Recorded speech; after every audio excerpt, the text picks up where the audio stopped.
ಕನ್ನಡ ವಾಹಿನಿಗೆ ಸ್ವಾಗತ.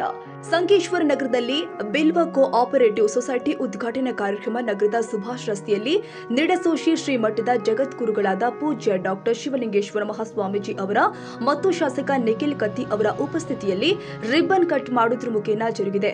ಬಳಿಕ ಬ್ಯಾಂಕ್ನಲ್ಲಿ ಪೂಜೆ ಸಲ್ಲಿಸಿ ದೀಪ ಪ್ರಜ್ವಲನೆ ಮಾಡಿ ಕಾರ್ಯಕ್ರಮಕ್ಕೆ ಚಾಲನೆ ಕೊಟ್ಟಿದ್ದಾರೆ.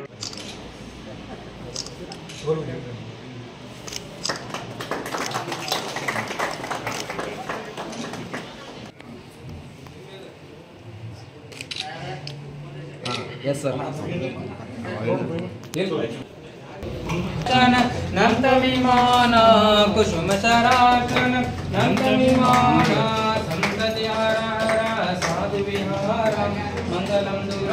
ಈ ವೇಳೆ ಅಧ್ಯಕ್ಷರಾದ ಅಮೃತರಾಜ್ ನೇಸರಿ, ಉಪಾಧ್ಯಕ್ಷ ಶಂಕರ್ ರಗಶೆಟ್ಟಿ, ಸಂಚಾಲಕರು ಆದ ಗಣೇಶ ನಡದಗಲ್ಲಿ, ಸಂಜಯ್ ಜರಳಿ, ಸಂತೋಷ್ ಮಗತುಂ, ಸೋಮಶೇಖರ್ ಕೇಸಿ, ಸಂತೋಷ ಶಿರಕೋಳಿ, ವಿನಾಯಕ ಅಮ್ಮನಿಗೆ, ಜಿತೇಂದ್ರ ಭೂಪಳಿ, ಲಕ್ಷ್ಮೀ ಸೌಸುತಿ, ಸಮತಾ ನೇಸರಿ, ರವೀಂದ್ರ ರಾಜಕನವರ್, ರಂಗಪ್ಪ ನಾಯ್ಕ ಸೇರಿ ಸಂಕೇಶ್ವರ ಪುರಸಭೆ ಸದಸ್ಯರು, ಊರಿನ ಗಣ್ಯಮಾನ್ಯರು, ಹಿರಿಯರು ಉಪಸ್ಥಿತರಿದ್ದರು. ತಾಜಾ ಸುದ್ದಿಗಾಗಿ ಎಂಟಿವಿ ನ್ಯೂಸ್ 24x7ಗೆ ಸಬ್ಸ್ಕ್ರೈಬ್ ಮಾಡಿ ಮತ್ತು ಬೆಲ್ ಐಕಾನ್ ಅನ್ನು ಒತ್ತಿ. ತಪ್ಪದೇ ಲಿಂಕ್ ಶೇರ್ ಮಾಡಿ.